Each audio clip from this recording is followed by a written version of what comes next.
አትለፉ። ነብይ ዘማች ዳንኤል ከባሳኒ ይሄ ቪዲዮ ቀጥታ ነብይ ሐዋራው የእግዚአብሔር ሰው ነኝ ለምንል ሁሉ ይድረስ። ይህንን ልል ግድ ያልኩበት ምክንያት ኖሮኝ ነው የወጣሁት። አንደኛ ሰዎች ከዚች ምድር ላይ ያው ጌታ ሲጠራቸው በተለያየ መንገድ ይወሰዳሉ፣ ይሄዳሉ። በሚሄዱበት ጊዜ ሰዎቹን ለማጽናናት ያ ሰው ያረፈው ሰው ወደ ጌታ የሄደ ሰው እንግዲህ ቃሉን አይሰማም። ለሚሰማ ለትውልድ ነው ለማስረዳት የሚከደው ለማስተማር የሚከደውና ማንኛውም ሃይማኖት ውስጥ ያላችሁ በዛ ዙሪያ ላይ ድርጅት አድርጋችሁ ለምታስቡ ለእናንተ ጥሪ እያቀረብኩ ነው። ሐሳባቸውን እንድትተው ነው። ወንጌል የትኛው ስፍራ ስለሚሰበክ ወንጌል ቀብር ቦታ ይሰበካል። ወንጌል የትኛው ስፍራ የኔ ሃይማኖት ብቻ ይሰብካል የምትሉ ሰዎች እናንተ በእውነት እግዚአብሔር ጸጋ አለን ብላችሁ የምትተማመኑ እውነት እግዚአብሔርን ታገለግላላችሁ። ጥርጣሬ ውስጥ እየገባን ነው ያለነው። ምክንያቱም እግዚአብሔር አብ፣ እግዚአብሔር ወልድ፣ እግዚአብሔር መንፈስ ቅዱስ አንድ አምላክ የምታመልክ ቸርች ወንጌል ምድርቷ ሁሉ እንዲሰበክ የምትፈልግ ቸርች ወንጌል ለትውልዱ እንዲደርስ የምትፈልግ ቸርች የትኛውም ስፍራ ቆሞ ሰዎች ሲያገለግሉ ደስታ ሊሰማት ይገባል። ነገር ግን ከዛ ውጪ የሆነው የእናንተ አባል የሆነው ሰው በሚያርፍበት ወደ ጌታ በሚሄድበት ጊዜ እናንተ ልታገለግሉ አገልግሉ። እናንተ ገፍቶ ለማገልገል የሚመጣውን ሰው ተከላከሉ እንጂ ከዛ ውጪ መድረኩ ክፍት በሆነው ሰዓት ሰዎች ያቺ ክፍተቱን ተጠቅመው ማንኛውም ሰው ለመጸለይና ማንኛውም ሰው የእግዚአብሔር ቃል ለማስረዳት ለትውልዱ በሚሄድበት ጊዜ የሚቆረቁራችሁ እናንተ ለእግዚአብሔር ተቆርቁራችሁ ነው። በፍጹም አልገባችሁ።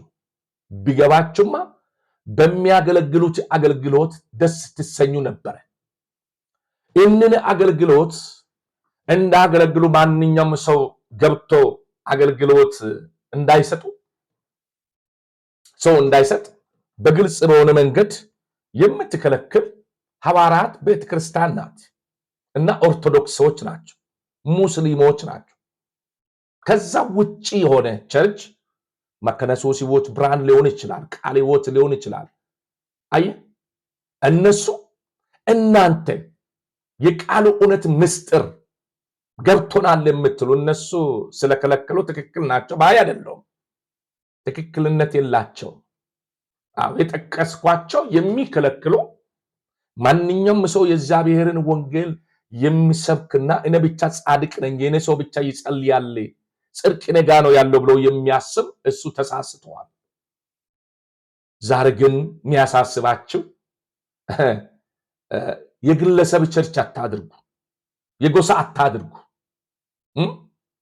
ስለዚህ ከኛ ነው የሞተው ከኛ ነው የሄደው ከኛ ቸርች ሲከተል ነበር ይከተል። ግን በምታገለግልበት ጊዜ መቶ ጣልቃ ሰው ካልገባ አገልግሎቶቻችሁ ጨርሳችሁ ቀብር ቀን ሊሆን ይችላል። አገልግሎቶቻችሁ ጨርሳችሁ ሌላ ቀን ሄዶ ሌላ ሰዎች ሲያገለግሉ ለምንድን ነው የምትናገሩ?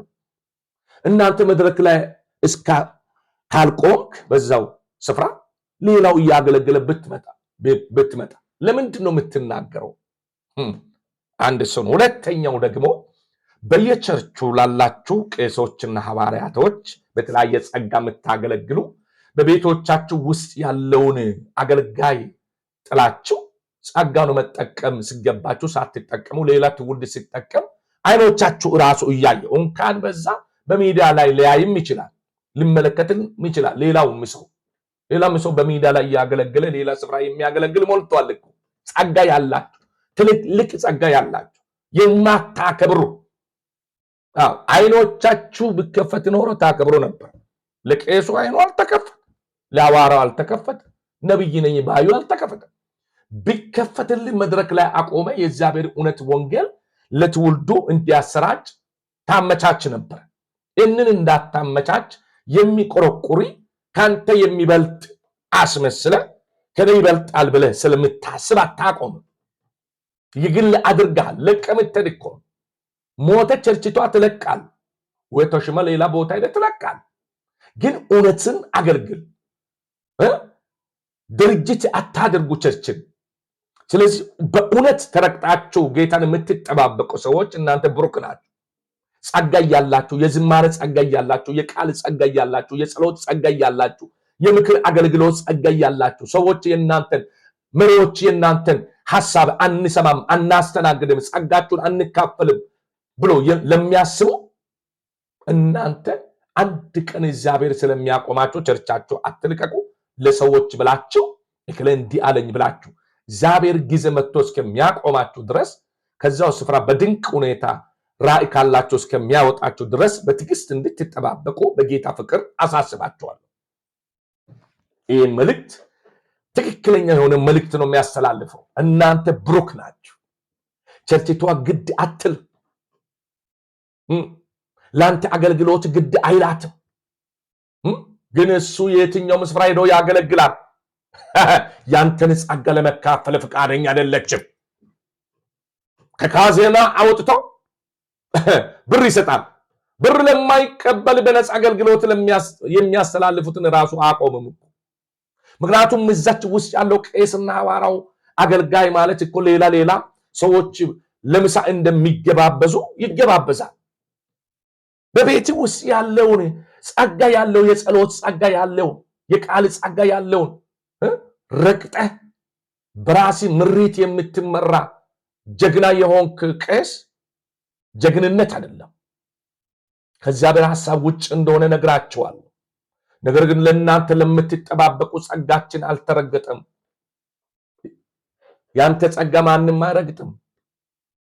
እነሱ ግን ረግጠናል ብለው ያስባሉ። አንተ ግን ትገለጣለህ። አንድ ቀን በእውነት ላይ ስትቆም ትገለጣለህ። አንድ ስፍራ ነባለው ትንቢተ ኢሳይያስ ምዕራፍ 56 ከቁጥር 1 በኢየሱስ አነባለሁ። ይሄ የሚሰራው በእውነትና በመንፈስ ለሚጠባበቁት ነው። በደንብ ስማ። ለማታወላውል ጽኑ ልብ ላለ ሰው ብቻ ነው። የአገልግሎት ምስጢር ለገባ ሰው ብቻ ነው ይህ ቃል የሚሰራው። እንዲህ ይላል ትንቢተ ኢሳይያስ 56 ከቁጥር 1 እግዚአብሔር እንዲህ ይላል፣ ፊትን ጠብቁ፣ መልካምን አድርጉ፣ መዳኔ በቅርብ ናትና ጻድቅም ፈጥኖ ይገለጣልና ይላል። ጻድቅ ፈጥነን የምንገለጥበት ሰዓትና ደቂቃዎች ላይ ያለ ነው።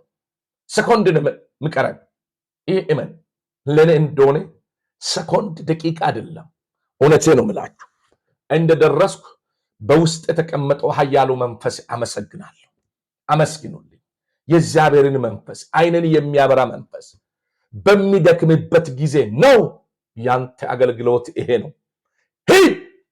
እንዲሁን ሰውን አቲ ብሎ እየረዳኝና እያገዘኝ በእግዚአብሔር እርዳታ እስከ ዛሬ ድረስ ቆይቻለሁ። በአንዲት ቸርች አባልነት ቆይቻለሁ።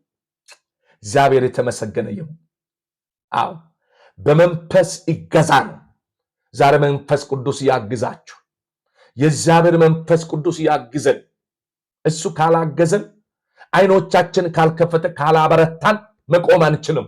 ሰዎች በሚያደርጉት ተጽዕኖ መቆም አንችልም። ስጋ ነው። ነገር ግን ኃያሉ መንፈስ በመጣ ጊዜ ወደ እውነት ሁሉ የሚመራው መንፈስ ሲመጣም ትዕግስትን ይሰጣል።